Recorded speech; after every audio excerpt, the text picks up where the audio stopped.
All right, thanks for checking out our channel. What this video is going to be about is how to like troubleshoot and test one of these Gallagher low bars. Some of this process will be the same for any model of low bars that Gallagher makes, and probably other brands as well. But we've got this unit set of bars in for repair. They're the Gallagher Alleyway low bars, and Gallagher makes two different sets for the hydraulic bars and the manual squeeze chute bars, which are a lot bigger, and then make a set of bars for the W110 scale. But this particular set we've got connected up to our W210 Gallagher scale, which is just a base model entry-level scale. This does weight displays, but I kind of played around with it. I thought we were gonna be okay and nothing was gonna be wrong with them, based on what the customer was telling us, but we've got issues with, I think that low bar there. But I've got it connected up, both bars to the sides of the scale. So now what I'm going to do is I'm going to turn this scale on, turn it to M for manual. That way it doesn't lock on prematurely or whatever. And we've got this dash dash H dash dash. And what that, you'll get a dash dash L dash dash 0 and so on. What that means basically, without going a bunch of mumbo jumbo, the H means that it's picking up a high signal, higher than what it's supposed to be, through the resistance or whatever that's inside the cells inside these bars. So what I'm going to do, I'm going to mount my phone up here. And I'm going to turn it up. Actually, I'm going to trace these cables. I believe it's going to be that front bar. I'm going to trace it real quick so I know which side of the scale it's plugged into. And this particular one, see, there starts to do something. So I'm going to zero it back out with that little blue button. Now we're getting 0.0. So, because earlier I stepped on there, it seemed like it was weighing okay, but it weighed me about 20 pounds light. And I stepped on one bar while they're both hooked up, and one bar read pretty close, the other bar read way off, and then it started doing that H thing. So I'm going to step on the other little bar, see what it weighs me at. It's pretty close. So this back bar on here is fine. So let's unhook this bar just to see. And we're going to reconnect the other bar, and it won't matter left or right because internally this thing's wired up together, so it won't matter. See, now I'm even stepping on it. It's kind of showing some numbers. I'm not even stepping on it yet. Well, I'm going to go ahead and step on it. See, it's weighing a lot less. So I'm going to step to one edge of that little bar. Weighs really light. I'm going to step to the other end. So it looks like we got one faulty cell inside this bar, because one side of one bar weighs me pretty close. I mean, it's not exact. And the other bar, or the other cell at the other end of the bar, weighs a lot less. And we step in the middle, it basically splits the difference between the two, roughly. So we've got probably a bad load cell in this thing. I mean, I don't know why it was showing see, now it goes negative. So that bar's got something wrong with it. And then we're gonna check out this. So I'm bending the cord around right here and seeing if it makes any kind of weird numbers here show up or whatever. Sometimes you'll get a bad connection inside the connector, and it make numbers fly around or jump up and down, or you get the H again because there's a problem inside the connector. Typically the H means there's a problem inside a cell somewhere. So now we're turn it off, and we're gonna get this low bar pulled up on the table, and we're gonna start to take it apart. I'm just gonna set the scale off to the side and make a little room on this table for this low bar, because it's about 2 foot long and kind of limited on my space here at the moment because there's a bunch of crap on my bench. So as I'm kind of pulling this cable up to my hand, I'm kind of feeling it, make sure there's no pinch spots in the cable. I mean, the cable does have this metal spring all the way around to kind of protect it, but you'll still get them in for repair once where these have been stepped on, chewed on, smashed by something, you know, whatever, and you'll feel a bad spot in the cable, and then you either have to get a new cable or cut and splice it. But if you're going to cut and splice it, you need to don't just use like butt connectors. You need to solder and heat shrink it. That's the, you know, because then you know you've got a good metal to metal connection. So let's say we got some old mud dauber nest inside here.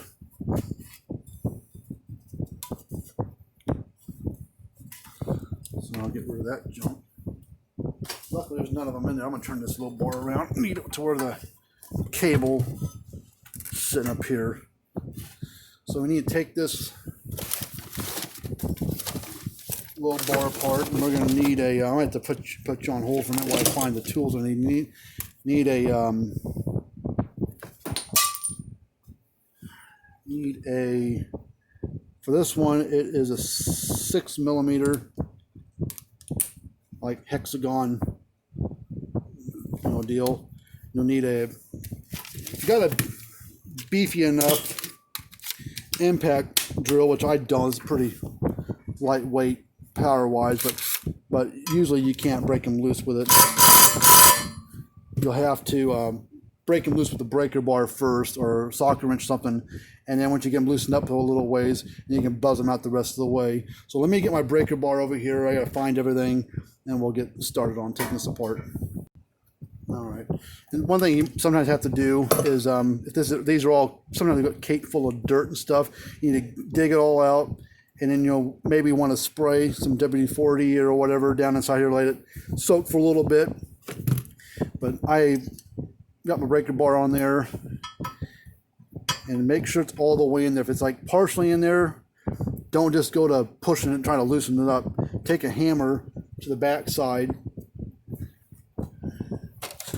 and smack it, make sure it's all the way in there, then break it loose, which sometimes they'll break loose pretty easy.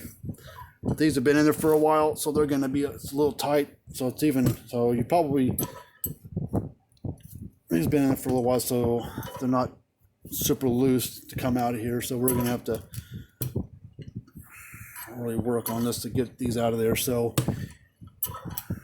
but luckily there's 8 bolts here on this foot plate, and there's 8 bolts between the 2 load cells. Luckily all 16 bolts are all the same. Once you get this kind of loosened up where it's pretty easy to turn like it is now, you can usually take an impact driver or tool, god dang, and buzz them out the rest of the way. These are gonna fight me all the way.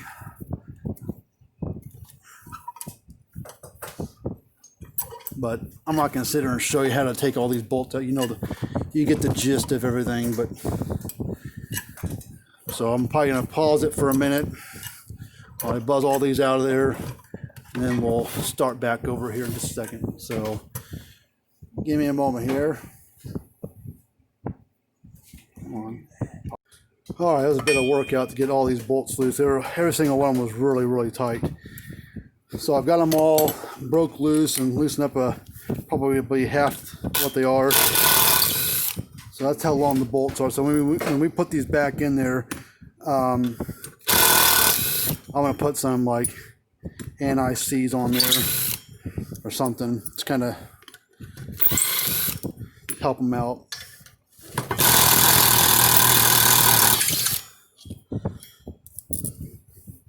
Like I said, all of them are the same length, same size and everything.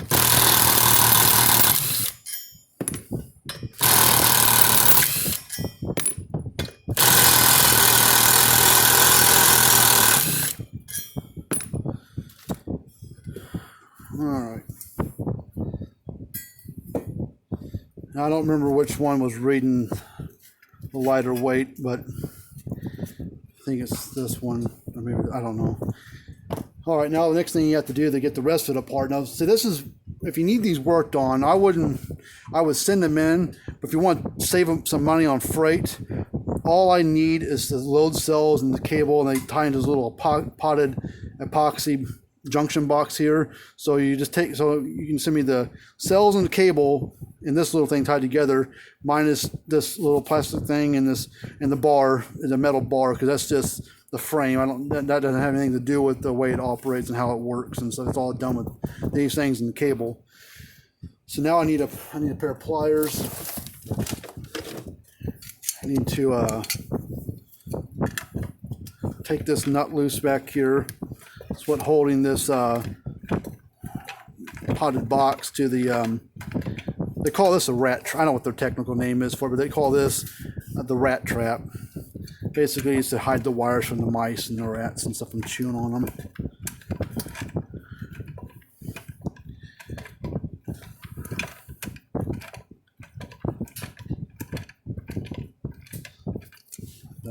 I think this is the factory nut, because the factory nuts that are on these things have that nylon bushing thing built into them, so it keeps it from backing out, I guess. And I don't even reuse, I mean, keep it, I guess. But all right, now you need a flat screwdriver. Need to go here to the edge. You need to kind of lift up on this thing. Kind of pop it up. You'll reuse that. You can see some kind of mouse was messing with it, because you see all these little chew marks in it. It's supposed to be pretty nice and flush all the way across. And see, it's been chewing there as well. So I guess it did its job. And this little notch right there is where that cable came through. It's kind of helped guide it out of there. All right, the next thing you got to do, there's this metal piece right there. It's kind of holding this cable down. You need to get a flat screwdriver. This one might work, might be too big. And a hammer. And you kind of get it started underneath it a little bit. And as you smack this hammer, it's going to push this screwdriver underneath that little flap. So you get kind of underneath it a little ways. It's kind of lift up on your handle, which kind of helps work that thing up there. Once you kind of get it up, you might have to grab another pair of pliers and kind of help lift it up some more. And then you should be able to, there you go, wiggle that cable right out of there. And there's a zip tie. Sometimes there is, sometimes there's not. This is a zip tie here. Cut that and get that out of there. So that way you can spread these wires apart. And then you can wiggle and pull this junction box. And see, this is a factory set of cells, because they use that dark black blue looking epoxy. The ones that we use and other ones that we use as a kind of a yellowish see-through yellow color. So this is a factory epoxy. Now what I'm going to do, because I'm going to have to cut this all flush right here so I get myself the most length of the wire, I'm going to pull this back. That way as I cut it, this spring doesn't fly, come off over the yellow wire, and then you have a hard time feeding the yellow wire back out of it. So I'm going to pull it back some. I'm going to grab a cable tie or zip tie or whatever, and I'm just going to zip tie it back here, so that way that spring stays put. It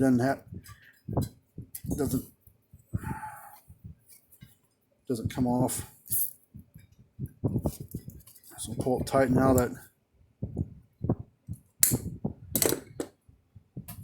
All right, so now we can cut these wires all flush. Now this isn't something you'll be doing. You'll basically once you hear, before you cut all this stuff, you would take all these cells out, undo this junction box, and you take it all out, and then that's what you would box up and send off. Is the cable, the junction box, and these two cells after you unbolt them. And like I said, they're the same size bolts and length and everything as the ones that were in the foot plate. But now this is junk. You can't use this anymore, because that's where they wire them all together to keep them kind of tight and waterproof.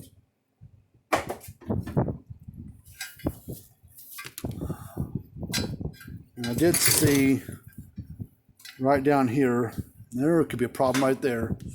Let me zoom in for you. See that? There's 4 wires inside. There's a red, black, green, and white. You can see the green one has been chewed in half. So it slowed them down. This rat trap thing did. It slowed them down, but they still got in there and I chewed on the cables. And it looks like they started making a little nest in there as well with all this stuff. So maybe it's just a connection problem. You know, might luck out. This one, looking at it, you know, it started to chew right here. But luckily we can cut this off here, strip it back, and we still got plenty of length here left over. So we're gonna ohm out these cables. There's inside these cells, underneath them, there's a white plastic thing about this long on the underneath side. That's your strain, and inside there's a strain gauge. That's what takes the, as the thing bends a little bit, flexes just a little bit, and something stands on there. That strain gauge takes that pressure it feels. There's transducers in there as well, and takes that pressure, turns it into a resistance, which goes up the cable into the scale, and the scale translate that into a weight number. So we're going to strip these back, and then we're ohm them out. But we're going to do the same thing over here. But if this cable is any good, we may be able to we're going to cut it right back here, strip it back a little bit. We're going to ohm this cell out, and if it reads good on the ohms, what we're supposed to get, then we'll attach some wire to it, which I'll probably have to get because I don't have any skinny wire of this size. These are pretty thin wires. You don't need heavy gauge wire, but I don't think I have any of this size. I have to look. And then we'll make a section up, and then we'll tie it back into the yellow cable and retry it. But let's cut it right back here, right where the green wire kind of stops at. Or just reconnect it that way. Just do like, you know, splice it, solder, heat shrink it. But we need to make sure this cell is good, so we need to come back here.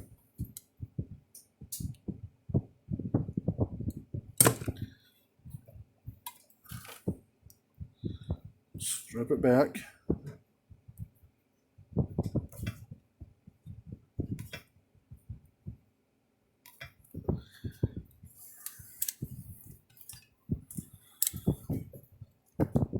Now, I've got these ohms readings memorized, so I don't have it written down anywhere, but you're going to do about 3 or 4 combinations of readings. The first one we're going to do is red to black.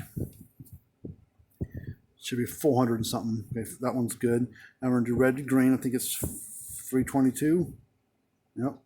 Red to white should be 322.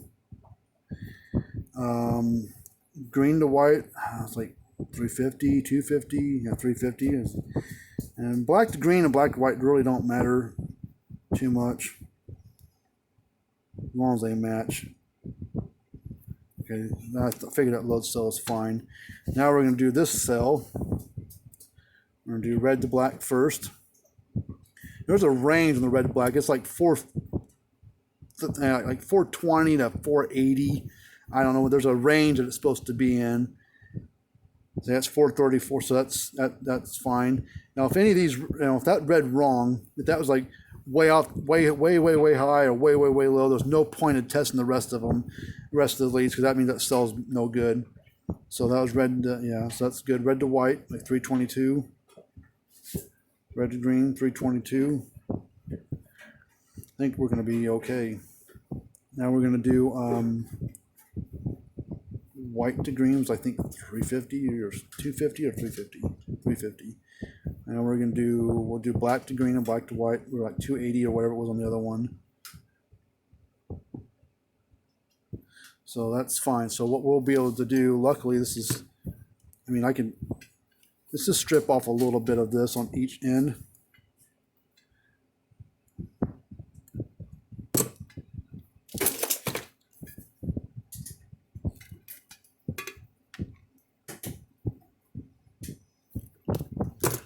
And then we'll just do a continuity check from wire to wire, you know, color to color, red to red, white to white, and so on. And if that's good, which physically looking at it looks like it's good, no chew marks in it, that means that we can just solder and heat shrink this white cable back together. Next thing after we do this is good. We're going to check out this yellow cable. We're going to do a continuity check from the connector to the end of the cable. So I'm going to turn it to my continuity setting, which is that little speaker symbol. And we're going to go just color to color. So actually we'll do color to color. If it beeps, that's good. And we'll go to the other colors. So like red to green, red to white, red to black, so on. And it should not beep. If they do, that means there's a short in there. So first one we're going to do is red to white. Okay, beep, which it should. Red to black, red to white, red to green. Okay, that's good. Now we're going to just pick the green wire next.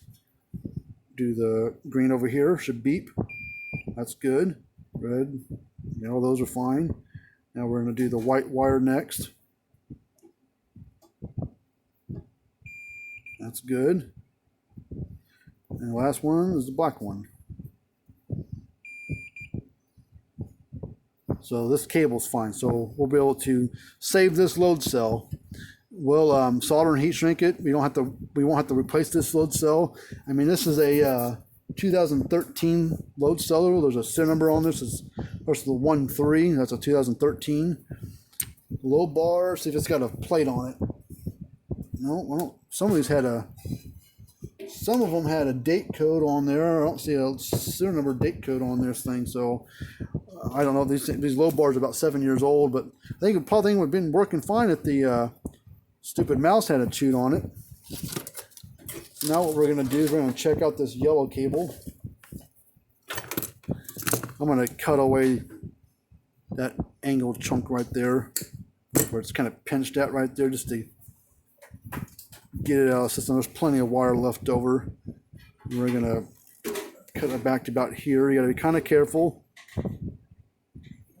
because it's got an outer shielding and another little bit thinner layer of yellow inside, and then you get to the actual wires inside the cable.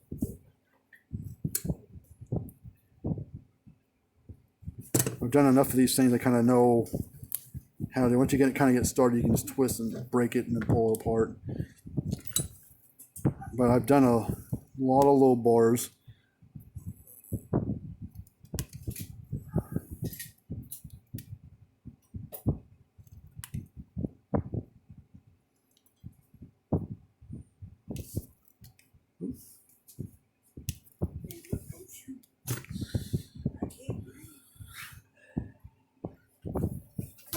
All right, I'm going to grab this other end. All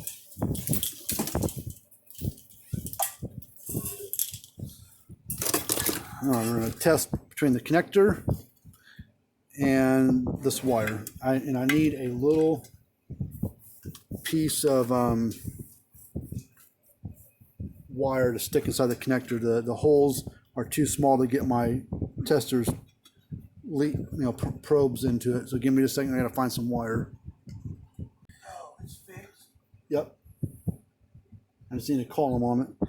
All right, I got two pieces of wire.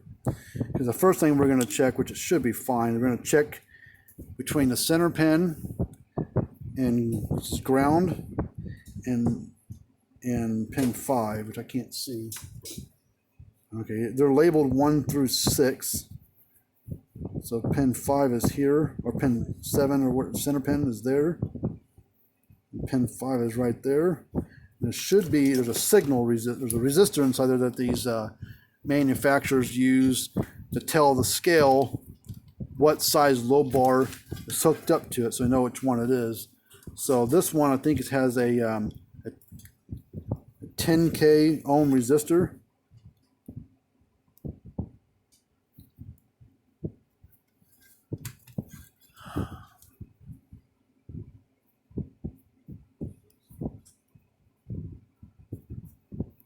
Almost need a freaking third hand for this dumb thing.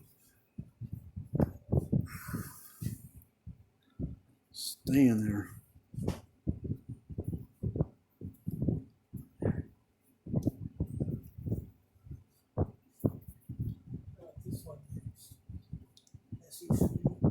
That's fine.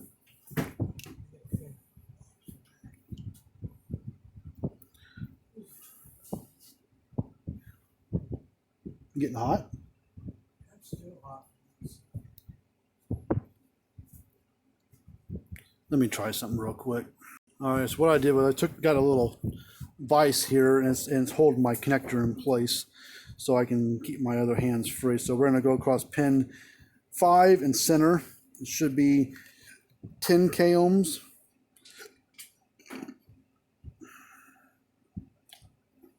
9.8K, so it's almost 10, so that's good. So now we're going to go pins 1 through 4. Pin 6, which is the farthest one, is not used. Pin 5 and 7 is the resistor, and 1 through 4 is the connector, the cable. So pin 1 is red. So we're going to go across red wire to this one. Oops. Turn to speaker so it beeps. So that's good. So now we're going to go pin 2, which is, I believe, the black one. Yep. Pin 3, I believe it was green. All right, pin 4 is the white one. All right, so the cable's good and the connector's good. So all we need to do now, and I'm going to make a second part to this. So this will be part 1. Part 2 is going to be me soldering this stuff and putting it all back together. And then we're going to retest the bar and do that kind of stuff. Then we might even show you how to do a calibration, which you don't want to do in the, I don't really want to, I can do it here, just kind of show you, but in the field, at least you'll know the process of doing it. But you don't want to just stand on and calibrate it. I can do it on mine because I'm using my own scale. I can always calibrate it again later, but I'll show you that on a different video. But all right, so hopefully they like this video. Hit the subscribe button. All of our contact information is down below. Our website is called cattlescalerepair.com or cattlescalerepair.com. And we work on all brands of these low bars and stuff. But all right, we'll be back in part 2.